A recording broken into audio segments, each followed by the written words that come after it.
তো আজকে আমরা বেসিক অপারেটর দেখব। তো আমরা প্রথমে যেটা শিখবো সেটি হলো অ্যারিথমেটিক অপারেটর। তো আপনারা হয়তো প্লাস, মাইনাস, মাল্টিপ্লিকেশন, ডিভিশন কীভাবে করে এগুলো সম্পর্কে ধারণা আছে, বা সবার যে জিনিসটা নিয়ে কনফিউশন থাকে সেটা হলো মডুলাস বলে এটাকে, যেটা আমরা পার্সেন্টেজ সাইন দিয়ে লিখে থাকি। যেমন আমরা যদি একটা এক্সাম্পল দেখাই, ধরেন আপনারা যেহেতু ভেরিয়েবল শিখেছেন, আমরা প্রথমে দুইটা ভেরিয়েবল নিব। যেমন ধরেন প্রথমে নিলাম একটা ভেরিয়েবল a ইকুয়াল 10, আর নিলাম b ইকুয়াল 3। এই দুইটা ভেরিয়েবল আমরা আরেকটা ভেরিয়েবল মধ্যে রেখে দিব। ভেরিয়েবলের নাম দিলাম c equal a modulus b।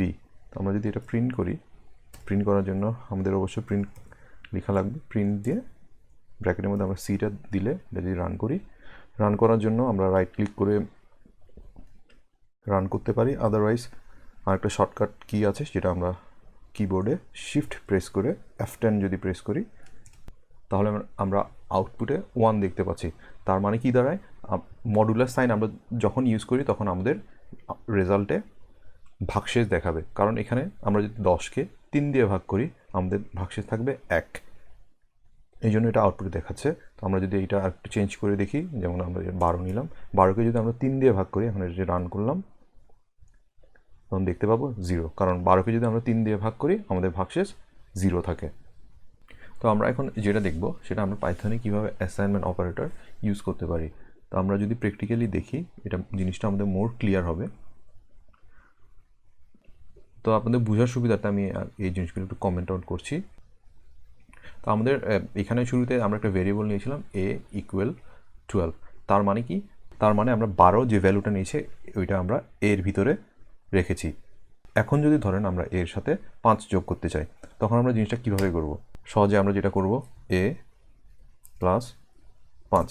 কিন্তু প্রবলেমটা হচ্ছে, আমরা যদি এটা a প্লাস 5 করি, জাস্ট ভ্যালুটাই দেখাবে, কিন্তু এটা আমাদের যে কোনো একটা ভ্যালুর মধ্যে রাখা লাগবে। সেটার জন্য আমাদের যেটা করা লাগে, এই a প্লাস 5 যেটা করলাম, এটা আমাদের আবার আরেকটা ভ্যালুর মধ্যে অ্যাসাইন করা লাগবে। সেই জন্য আমরা শুরুতে যে a নিয়েছিলাম, a প্লাস 5 এই ভ্যালুটা আবার আমরা এর মধ্যে রাখবো।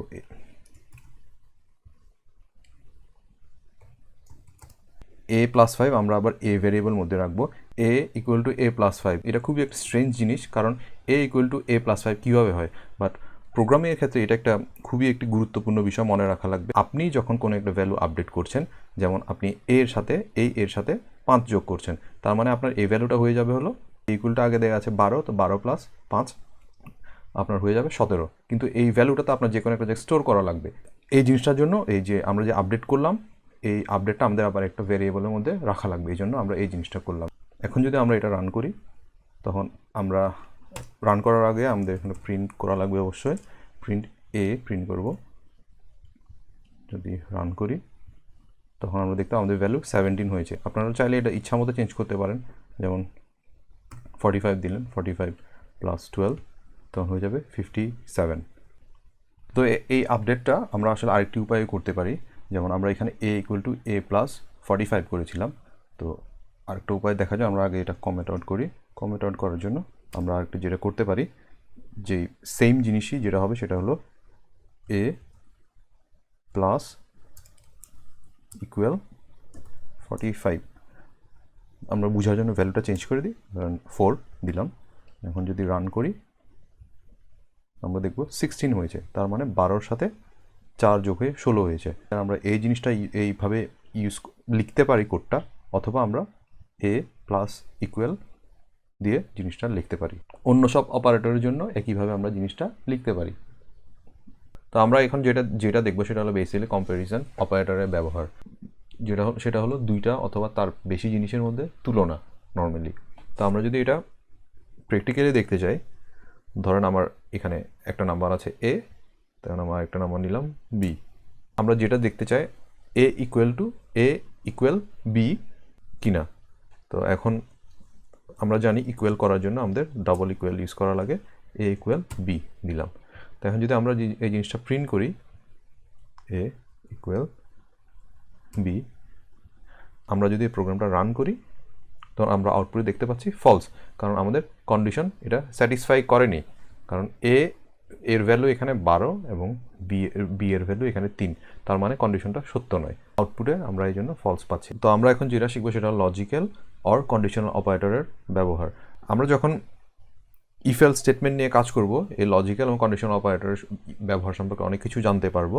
আপাতত জাস্ট আপনাদের একটু ধারণা দিয়ে থাকি আমরা কি ইউজ করে থাকি। আমরা নর্মালি এখানে অ্যান্ড এবং অর অপারেটর ইউজ করব এবং আউটপুট হিসেবে নর্মালি এটি বুলিয়ান ভ্যালু দিয়ে থাকে। বুলিয়ান বলতে আমরা যেটা বুঝি, আপনারা অলরেডি দেখেছেন বুলিয়ান আউটপুটে ট্রু অথবা ফলস পেয়ে থাকে।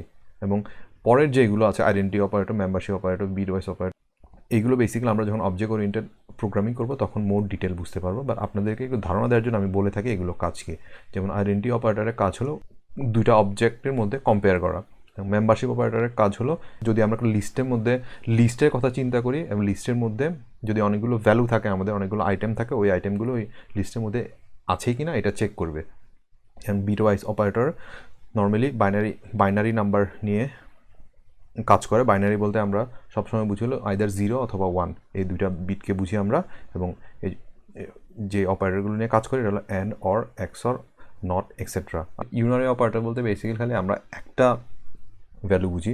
সোফার আমরা যতগুলো প্রোগ্রাম করছি সবগুলোতে ইকুয়াল সাইনের বোথ পাশে লেফট হ্যান্ড সাইডে এবং রাইট হ্যান্ড সাইডে দুইটা ভ্যালু ছিল। বাট ইউনারি অপারেটর খালি একটা ভ্যালু থাকবে। আমরা যদি নট লিখে ফলস লিখি এবং আউটপুটে যদি দেখতে চাই নট ফলস মানে কি, নট ফলস মানে জিনিসটা হলো ট্রু, তার মানে আউটপুটে ট্রু দেখাবে। এবং সেম জিনিস যদি আমরা ট্রু করি,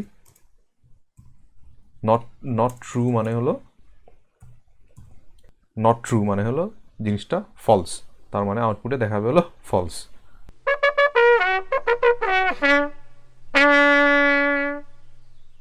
আশা করি বেসিক অপারেটর সম্পর্কে আপনার ধারণা ক্লিয়ার হয়েছে। ভিডিও শেষে একটি কুইজ দেওয়া হলো। কুইজে কী করতে হবে আমি একটু আপনাদেরকে সংক্ষেপে বলে দিই। একজন লোকের কাছে 19টি আপেল আছে, সে 19টি আপেল 4 জনের কাছে ইকুয়ালি ডিস্ট্রিবিউট করবে এবং যা বাঁচবে সেগুলো সে তার কাছে রাখবে। সো আপনাদের বের করা লাগবে 19টি আপেল 4 জনের কাছে ইকুয়ালি ডিস্ট্রিবিউট করলে কয়টা আপেল সেই লোকটি নিজের কাছে রাখতে পারবে। আমি একটি হিন্টস দিয়ে দিই, আপনারা দুইটি ভেরিয়েবল ব্যবহার করবেন এবং মডুলাস সাইনটি ব্যবহার করবেন। আমি ভিডিওটি পজ করছি। আশা করি আপনারা এটি সলভ করতে পেরেছেন, আর যদি করতে না পারেন কোনো অসুবিধা নেই, আমি প্রোগ্রামটি সলভ করে দিচ্ছি। শুরুতে আমরা একটি ভেরিয়েবল নিয়ে নিই অ্যাপল হিসেবে কয়টি অ্যাপল আছে 19। লক্ষ্য রাখবেন এখানে যেহেতু আমরা ইন্টিজার টাইপ ভেরিয়েবল ইউজ করছি আমাদের কোনো ডবল কোটেশন দেওয়া লাগবে না, কারণ এটি স্ট্রিং না। একটি ভেরিয়েবল নিব পিপল হলো 4 জন।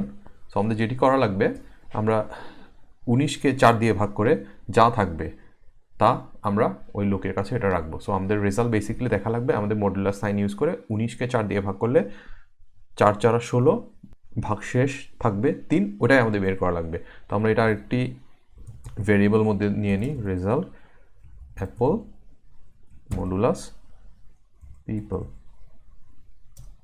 সো আমরা যদি এটা প্রিন্ট করি, রাইট ক্লিক করে রান করলে আমরা আউটপুটটা দেখতে পাচ্ছি 3। আমাদের ভিডিওটি ভালো লেগে থাকলে ভিডিওটি লাইক করুন এবং বন্ধুদের সাথে শেয়ার করে প্রোগ্রামিং শিখতে উৎসাহিত করুন। পাশাপাশি আপনাদের কোনো প্রশ্ন বা ফিডব্যাক থাকলে কমেন্ট করে আমাদের জানান, আমরা যথাসাধ্য উত্তর দেওয়ার চেষ্টা করব।